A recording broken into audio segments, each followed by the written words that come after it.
Hi again, everyone. I'm Ollie Matthews. This is Societal Narcissism. No contribution with this video. Before I get to the content, please go to the description box and click on the Rumble link. Please watch over there, as I'm still monetized on Rumble, and it'll help out with the channel. Before I even get to the subject matter, a couple things. Nothing's come in since Friday. I wanted to do some things yesterday. I said I was going to work on the Chasing Amy video, and I started working on it because I only watched it once, and it pissed me off so much the first time I watched it, and I remember why. I remembered what the basic premise of the movie was. I hadn't watched it again, so Friday night I watched it with Ufrey, and I had to message Teresa because she's the one sponsoring it, because I said I'd probably have it done this week in a few days. It's going to take at least a minimum of a week. There is so much to go through in that video where the video might be longer than the actual movie. Easily. Because there isn't a scene in that movie that doesn't have some sort of anti-God, pro-gay, anti-God message, and the whole thing is just twisted. And I like Kevin Smith movies, and just, without even getting into the content, I'll say this, it used to be charming that there were a lot of references movie to movie from Clerks. But what I came to realize, most of these movies are just rip-offs of Clerks, where it's lazy. Same characters, same stories used over and over again. So on that, it is what it is. So I got to break that down, break up clips. I'm going to watch it a couple more times just so I know I'm not missing anything, because I had to keep stopping and pausing, and then we were talking and going back and showing her. Because at first, sometimes she didn't see oh my God, because she never saw it. She didn't know where the movie was ending up, and I knew where the movie was ending up. And because I already knew where the movie was ending up, it now made me go back and look at the original scenes for how it ended up there. How it was all just, an agenda and a lead up. So there was that. And the other thing yesterday, I just had... and when I got rid of the Challenger, I had to get rid of it when I did. It was just, it was a paperweight out there, and I'm glad I had it. But at this point, I couldn't really use it anymore with Charlene's injury, and it was just useless. So at that point, I was just I'm gonna just drive beaters at this point, and that's when I got the Cherokee, and the Cherokee's been great. I mean, I haven't even put 5,000 miles on it in 2.5 years. So last month, the start, after I had a bunch of work done on it last year, and, it's been running fine. And then last month, the starter went out. And the starter went out, so I had the starter, the alternator done, and, but there was still something not right. It was still kind of starting like a hesitant start on it, and yesterday it was doing the same thing. It started doing the same thing, and it's weird. It won't start, and then you slam the door and it will start. Or you punch it, it'll start. So there's something, could be an ignition problem. I mean, I might just have to, 2.5 years for a $5,000 car isn't bad. So if I have to go get another beater, I gotta go get another beater. But I just don't want to get stuck somewhere with it at this point. But it keeps starting. As long as I slam the door, it'll start up again. So there was that.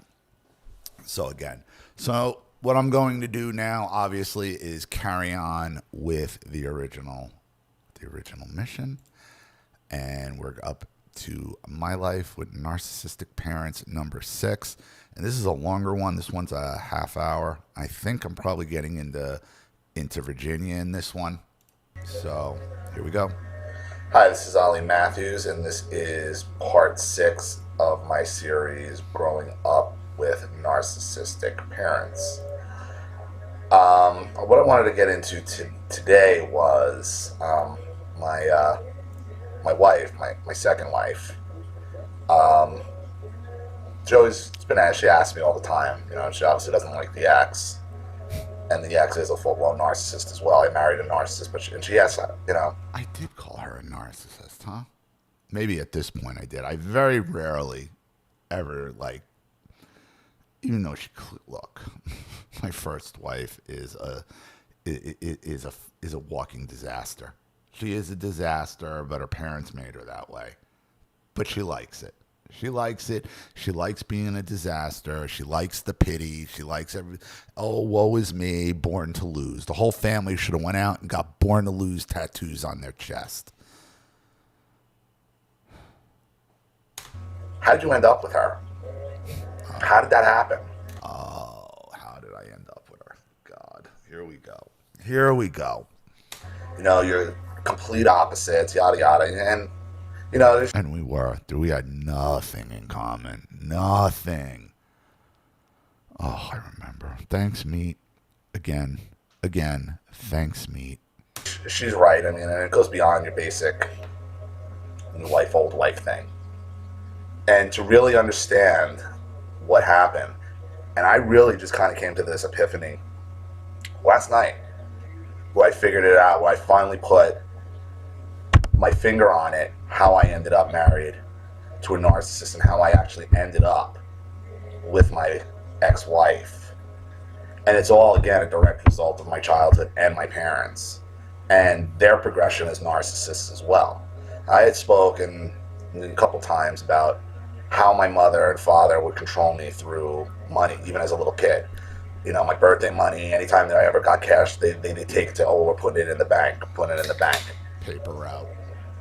And when I was in 7th grade, I was getting picked on a lot, so my parents finally said, all right, we're gonna put him in Taekwondo. All right, great. And it turned out I was really good. I got really good really quick. And lo and behold, a couple months later, as I'm into it, I think I had gotten to a green belt at that point. And it took me about a year into it. So in 8th grade, I'm 12 years old, and I take over one of my friend Tommy Doktorski's paper route. It was Tommy's paper route. This bi-weekly paper. Different Tommy than my first best friend was also named Tommy Doktorski he lived on the next block. You go out. The Shopper, this awful paper. Oh, bane of my existence as a child. You got to fold it back and throw it.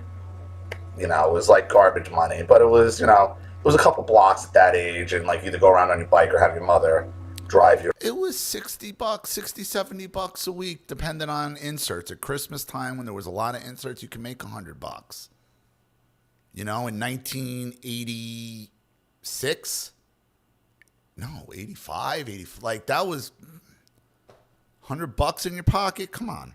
You're around. Not for me, though. Not for me. I don't know where that fucking money went. Oh, no, I do. It went for Taekwondo. That's right, because I had to pay to be able to protect myself at that point. Jag off. So as soon as I got my first check, my mother says to me, oh, well, you got to start paying for your own karate now.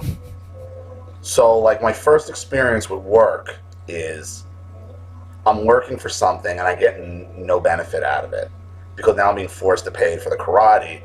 And my mother frames it as, oh, well, you can stop taking karate, and then if you stop taking karate. I understand something. I understand karate, kind of Taekwondo, is a luxury, but it was almost a necessity to me. You're talking about a 12 or 13-year-old at this point, and you're taking not some, every cent. Every cent. Every cent.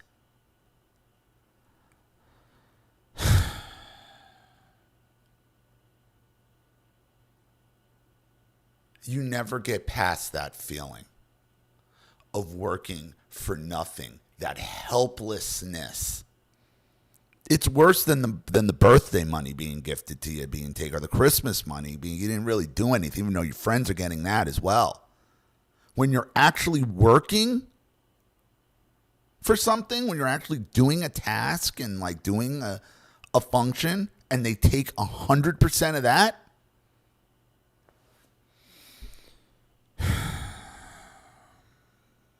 And then you just start getting picked on again. Like, and she actually put that in my head, not realizing at the time, like, they're just setting up to control me. Yeah, well, if you want to go get picked on again, you know. So my first experiences with money and work is working basically for nothing. For nothing, because it wasn't even, you know, how do you do that to a kid? Especially in the 80s. And, you know, I'm growing up in an affluent area, and, you know, I don't want to, you know, cry about, but it's like you're always the kid that goes, it seems like it goes without for no reason. And, you know, you couldn't even ask my mother for money. It's like you never had money. I never had money because you never would give me. So, you know, your friends go to the candy store, they get, so, and you got to stand there like you're a jerk. Always watching my friends get candy, play video games, buy baseball card, like whatever it was. Buy chips, go to McDonald's, and there I am. Nothing.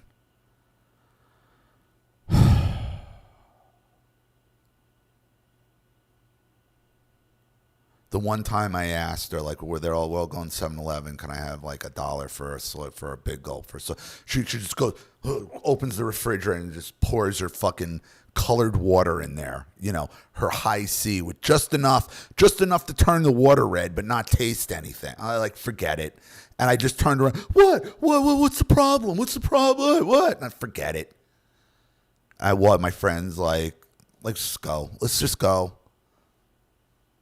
And like all my friends, like even my friend, they looked at me like they're like, "What's her problem?" She likes it. She likes it. She likes it.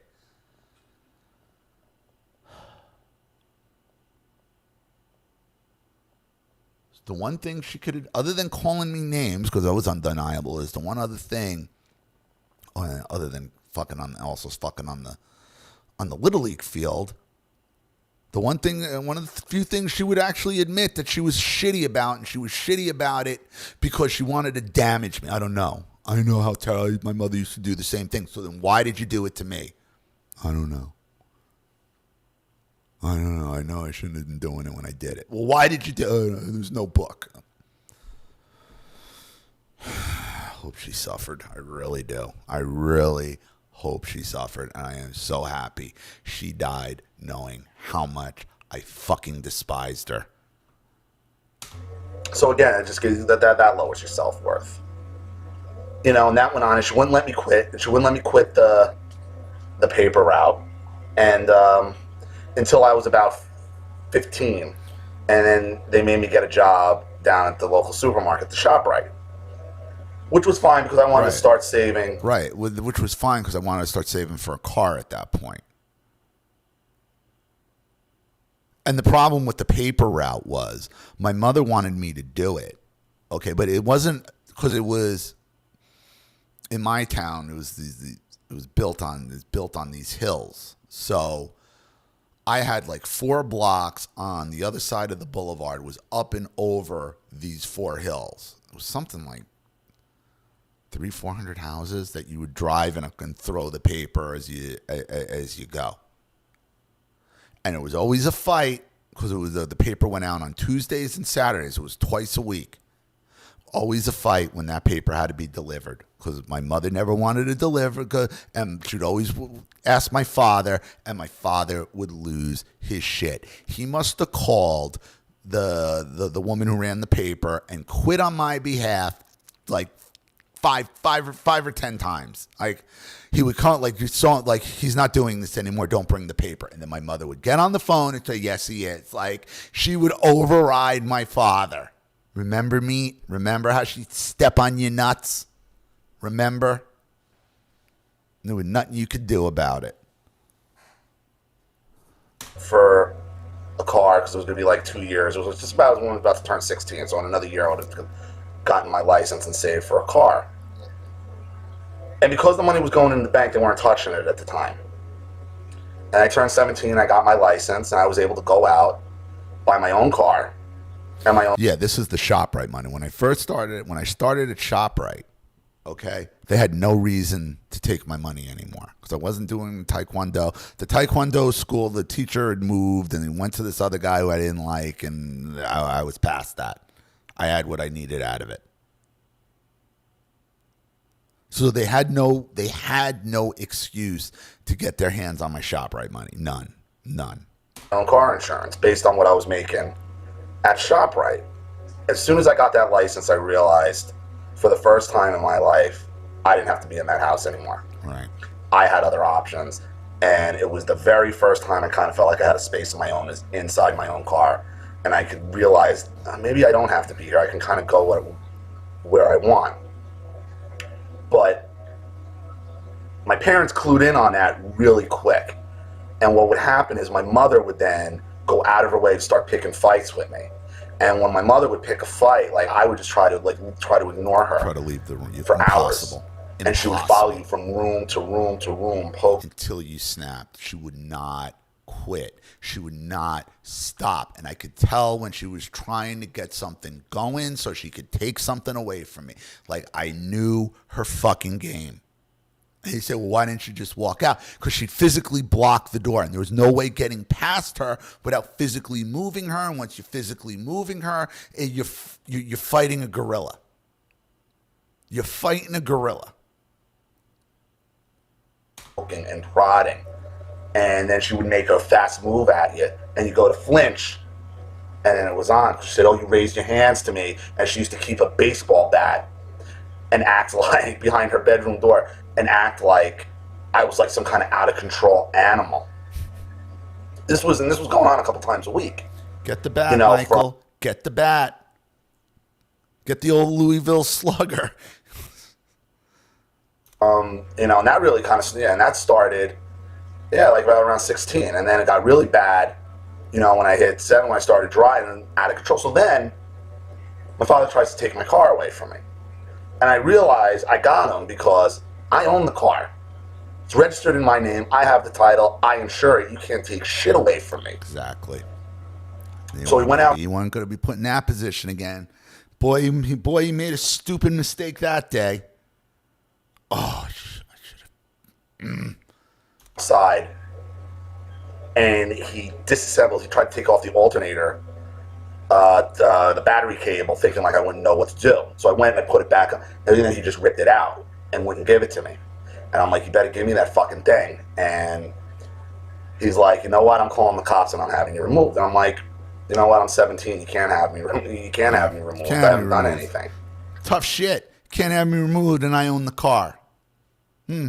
Tough little spot. 17's a tough age in Jersey. It's a real tough age. And I'm like, you better give me my thing back on my car. He's like, I can do whatever I want. He goes, and he called the police station. And he talks to the desk sergeant, I want my son. And he's like, well, he's 17. Well, what has he done? Well, he's trying to take his car. Who owns the car? He owns the car. He's like, but I took apart the engine thing. And the cop is like, well, you better give it back to him because he can press charges against you. He owns the car. He's insuring it. And he freaked. He threw it at me, and I put it back together. And it was his mission from that point on, because that car kept breaking down, was to keep me in like really crappy cars. So that car didn't last, and they wouldn't let me get another. Like they wouldn't let me get another decent car. They only let me get this beat up. I don't even know why it was. See, I didn't even go into the rest. See, it was after that I went back inside, and my father tried to come at me physically in the dining room. And that's when I brought him down and I got over him. And he was, the fear I'll never forget. That was the find out. You fucked around. Now he was into the find out state. He was about to find out. That was the moment he realized, oh, I can't put my hands on this kid anymore.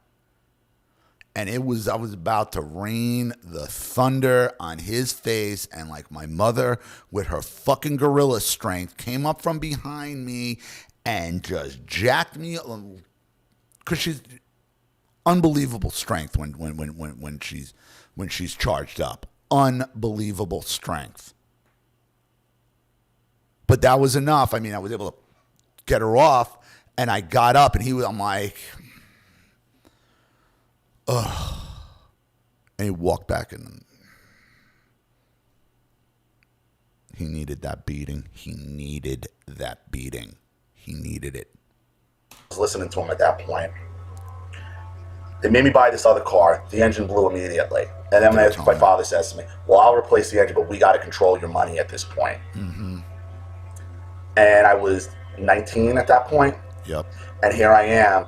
Now I'm working part-time still as a cashier at shop, right? Now I'm giving my mother money. And now I'm working again, trying to pay off like a $2,100.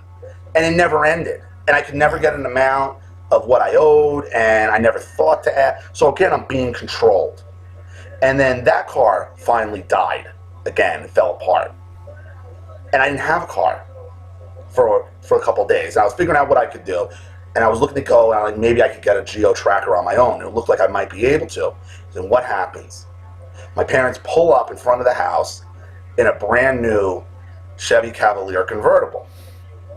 The second my father realized that they were going to give me that tracker, he went right to the same dealership and like, no, I'll get him the Cavalier. Like he was playing big, like big hero down at the dealership. I think I was like $500 short of the down payment, and I would have probably had that in a month, easily. Poop! Here comes this Cavalier that I didn't ask for, that I didn't want, but now it's like, what now? With a $302 payment at 19 years old in 1992, 93, 92, 93. Oh my God, is this like a dream come true? Like I'm getting a car? No. What they did was they leased a car in their name and made me pay for it. Yep. And now I'm looking at this like, if I don't have a car, I'm going to be stuck in this goddamn house. So this is in 1992. I am saddled at 19 years old with a $302 car payment, and I think I was still paying $150 a month in car insurance in New Jersey at that point. And again, I'm working for a car, and they're controlling my money, and I finally went full-time in security a couple years later. When I was 21, I started working security for them as a store detective, and they had like 16 locations, the ShopRite chain I worked for, and I go store to store, working security because I thought I wanted to be a cop at the time, and I'll get into the reasons why that, and, because that's a whole nother story. So I'm working 6 days a week, 50 hours a week, and I'm also on the fire department. I'm a firefighter EMT on the fire department, which my parents hated. My father would break my balls about it because it gave me some type of individuality, and he couldn't stand anything that gave me any type of independence. They made fun of it. They made fun of me. They made fun of the other firefighters. They're just jerks about it, and it was all about control. So that Cavalier ended up being a lemon because the roof leaked, and it went back. And by that time, I could buy my own car. And I bought on my own The car wasn't a lemon. Okay? Like, I can't believe I even forgot this. I can't believe I even forgot it. Yeah, the car went back under the lemon law. Why? Because the car got hit in the rear quarter panel. Why? Why did the car get hit in the rear quarter panel? Because my mother drove it when she wasn't supposed to, decided to park it across the street where it wasn't supposed to be, and my brother backed into it. And my brother backs into the quarter panel. And once the quarter, because it was a convertible, it screwed it. Once the quarter panel got hit, it was never right. And every time it rained, okay, water would end up in the trunk. Okay? When it was hit, water started going in the trunk until it got fixed. Okay? Once it was fixed, it alleviated the problem. My father decided, okay, he didn't want that car anymore. He was giving me a hard time about it.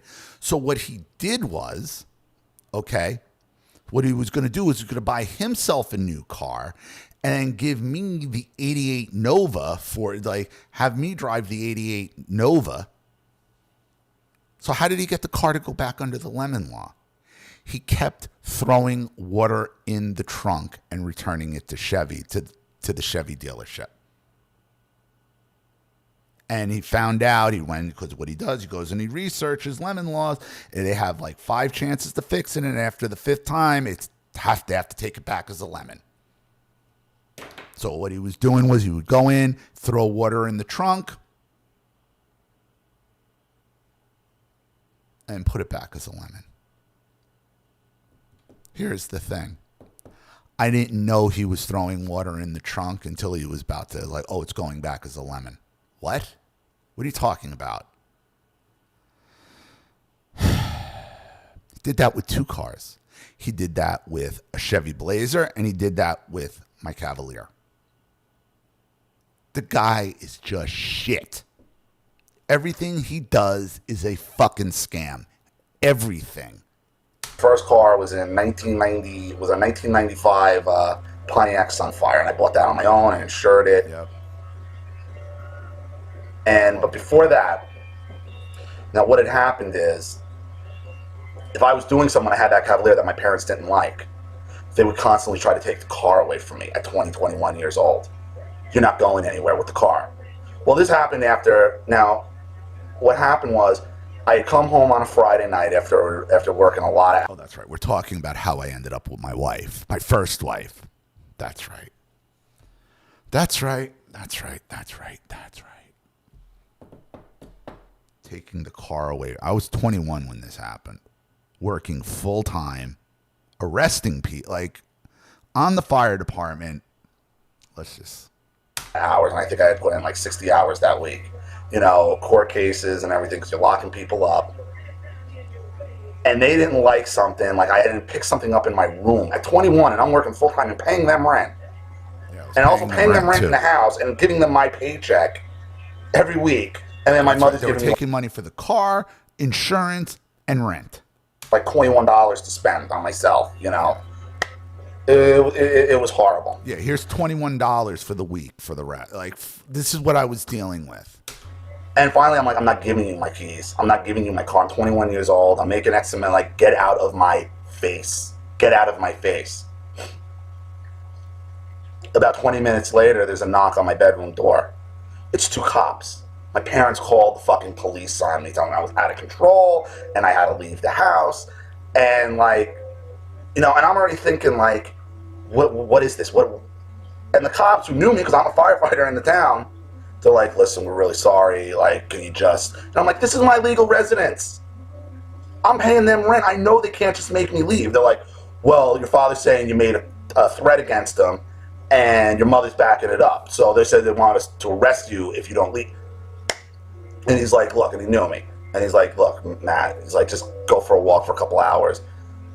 And I walk outside, and my father's laughing. I walk out, and all the neighbors are looking at me, and it was humiliating. It was the most humiliating experience of my life. And there's my father thinking he's a big, I can't control him anymore.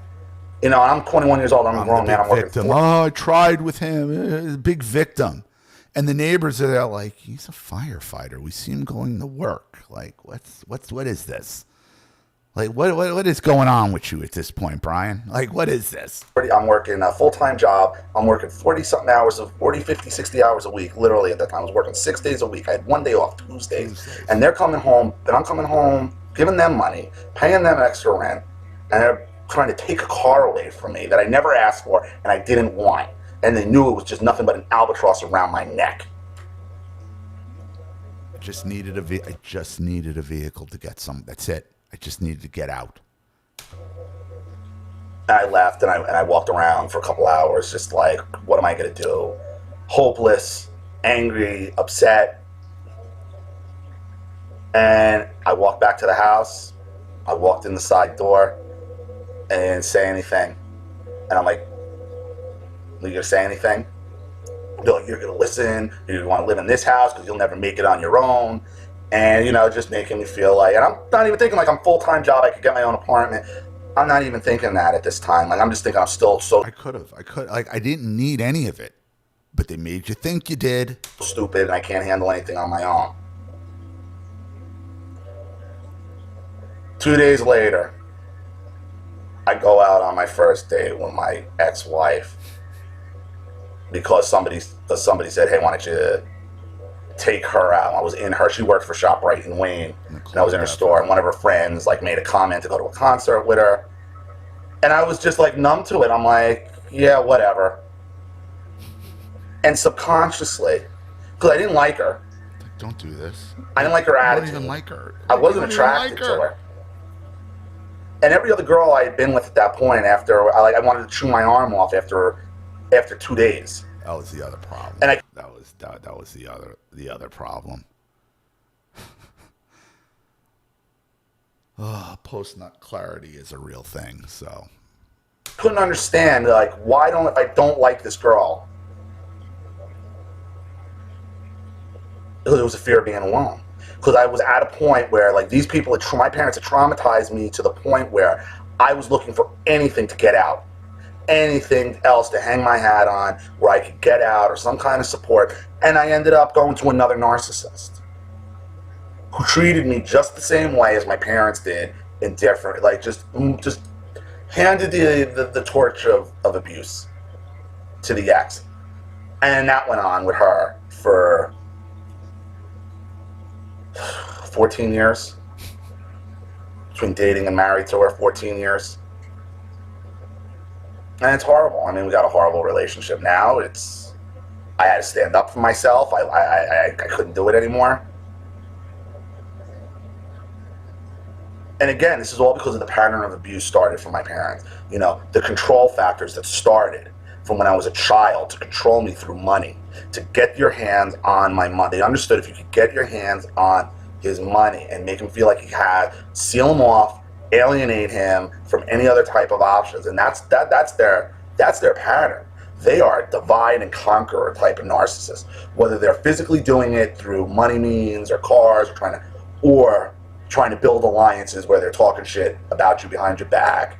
You know, if you listen to that first phone call with my mother, they're always calculating. They're always scheming. They're always shit talking everybody.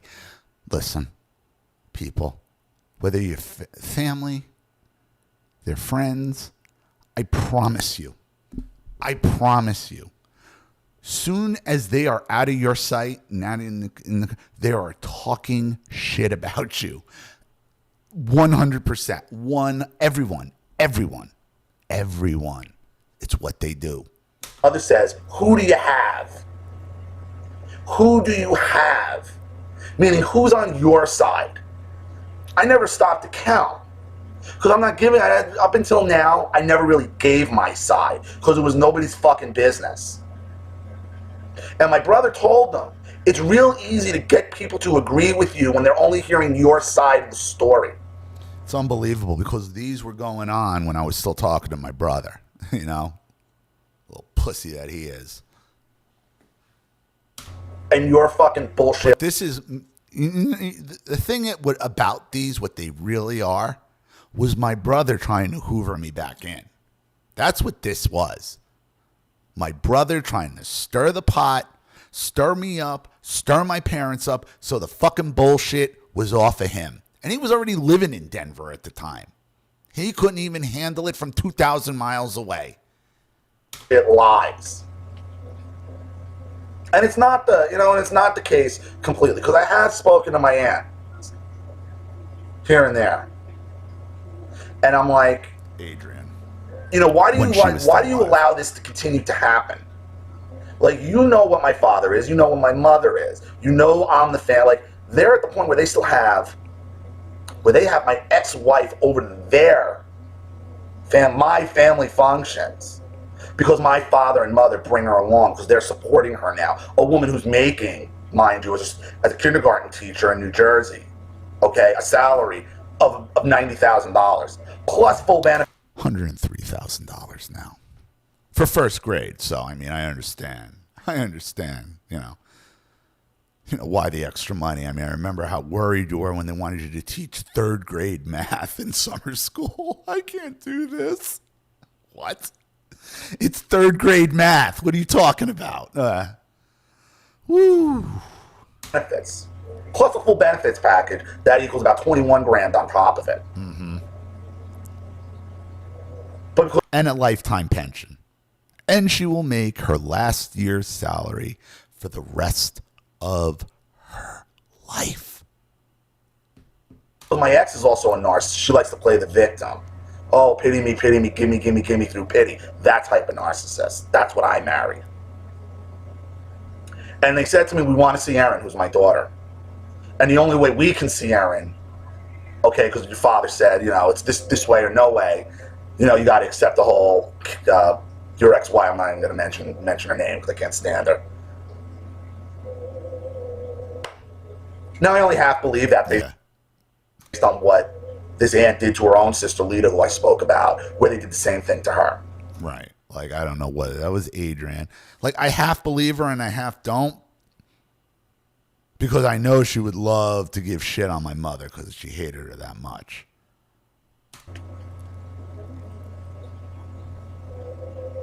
It's unbelievable how many people there are like this in the world. And how stuff starting from your childhood will impact you so gravely in the decisions you make as an adult. They hit me at such a low point where I threw away the next 14 years of my life with somebody trying to hide from them. Didn't work. And I tried to break up with this girl twice. I broke up with her once in 96 for a summer, and she literally willed her way back into it. Oh, my grandfather died, and this happened, and that happened, and I feel like, and I'm like, all right, I'll date. I'm thinking to myself, all right, I'll date her again for a couple months just to make her stop, and hopefully I can figure out a way to get out of it again. I did. Like, just to make it start. She wouldn't leave. Showed up at my house. She wouldn't leave. She's carrying on. That was because my parents were on their way home from the shore. And she knew it. And because my mother knew I didn't want to be with her at that, even though they hated her, if they saw that, then it would have been a whole, you're a piece of shit. And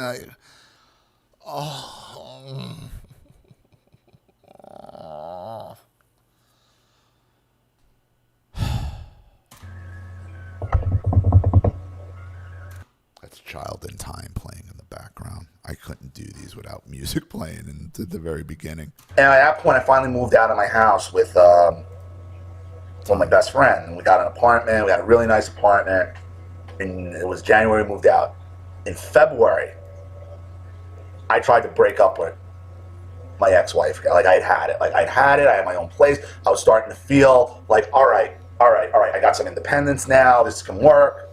I just got to get rid of this anger, which is a narcissist, that I didn't realize was a narcissist at the time. And I tried to break up with her, and then she shows up at my apartment, and she wouldn't leave. She literally wore me down again. Again, she wore me down.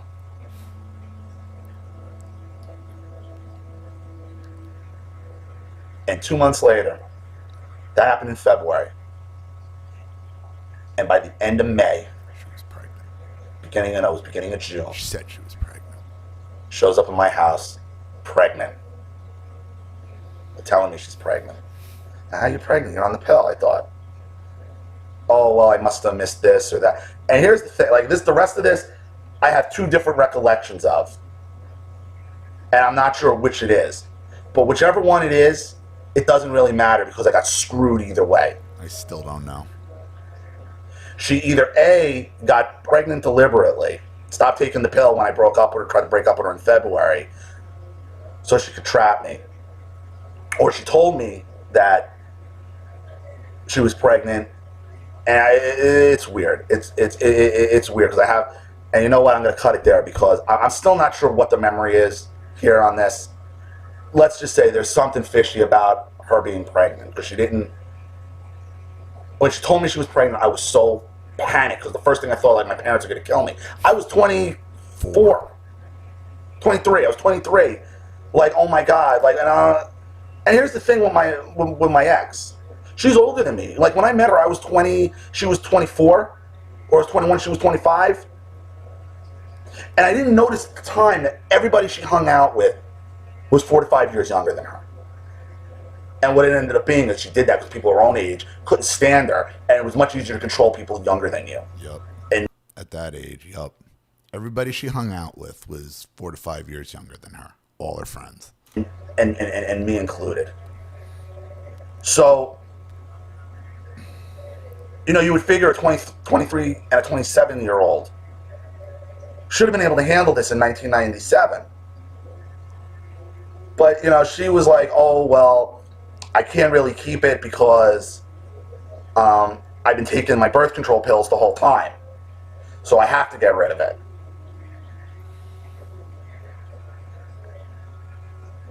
Gave her money for an abortion. You know, I'm against it. And the doctor said that too.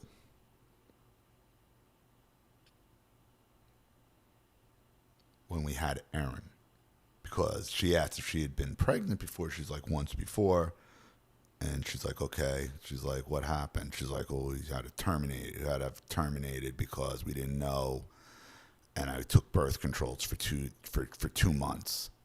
And she's like, yeah, that was the right. She's like, if that's what happened, that was the right decision. But I don't even know if that's what happened.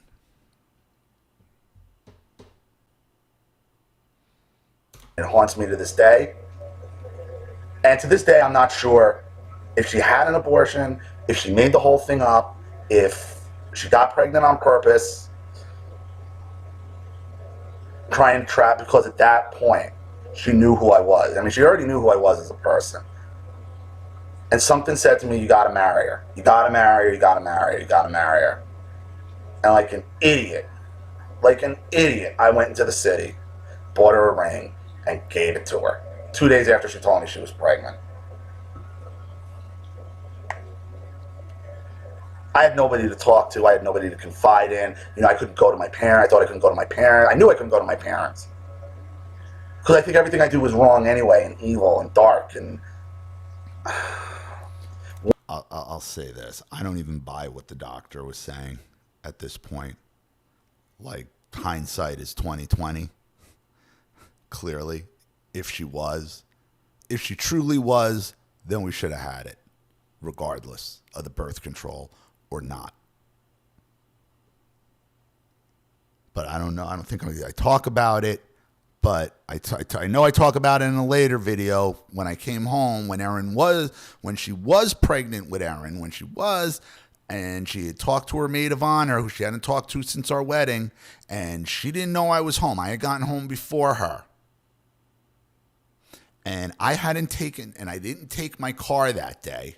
I took the bus, so my car was still in the same spot, was still in the garage. So she had no idea that I had come home early I think it was supposed to like rain or something. So I was upstairs working from home, and she didn't know I was up there.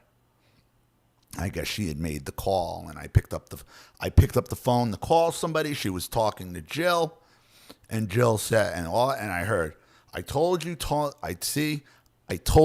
him you were pregnant, he'd marry you, and now you're about to have a baby.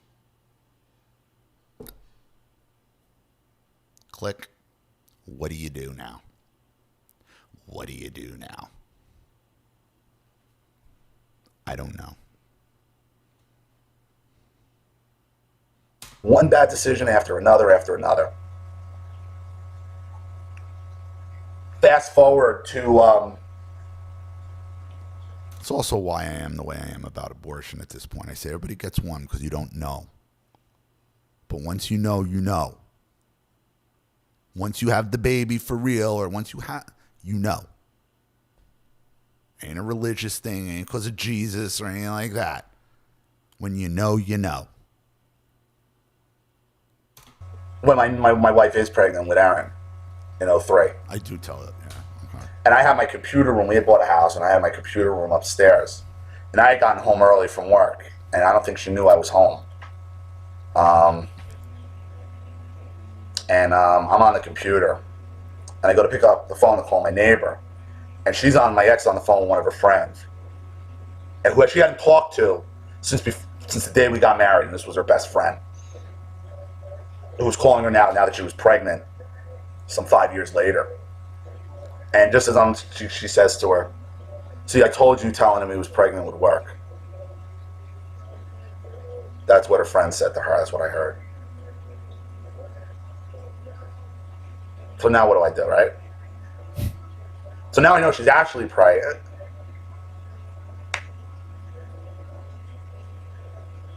All because All because He had to take a car. my parents are narcissists and all about control and all about just dominating you. And I couldn't stand up to her and just like, get the fuck out, because my parents were going to show up and they were going to get in on the fucking show. And ruining your life. 2 days before I had anything to do with it, I would never have even looked at this girl. Ever. Okay, I'm getting kicked out of my house at 21 years old. I don't even have my money. I have no money. I'm working full time. I have no money. I'm throwing money in, $302 a month at a car lease. At a lease, no less. So you didn't even get nothing at it. Like it was a lease. It was a lease, for Christ's sake. 302, 150 in insurance. And then whatever they were taking in rent or God knows what. All I know is I had like $20 a week. They just knew how to. That's why now is so important. That's why taking back my life now. And no matter what you do, you got to take back your life now. You can't wait. And you only got a certain amount of years. I wasted 36 years. Literally spinning my wheels with no identity. I've been down here, I moved down here on my 38th birthday, and I'm 40 now, so I've been here about 3 years. And just now, I feel like I'm almost coming out of a fog where I can start really focusing on it, because I needed a good 3 years to literally decompress and evaluate and think. Sometimes you got to take the time you need. I'm going to get into more of my relationship now with my daughter and how they're affecting that, more about my childhood and the abuse. It's just so much. And I'm sorry this video went on longer than the other ones, but I kind of had a feeling it would, based on the how much material there is. I look forward to any of your comments. Please like and subscribe, and I will see you real soon. Thanks.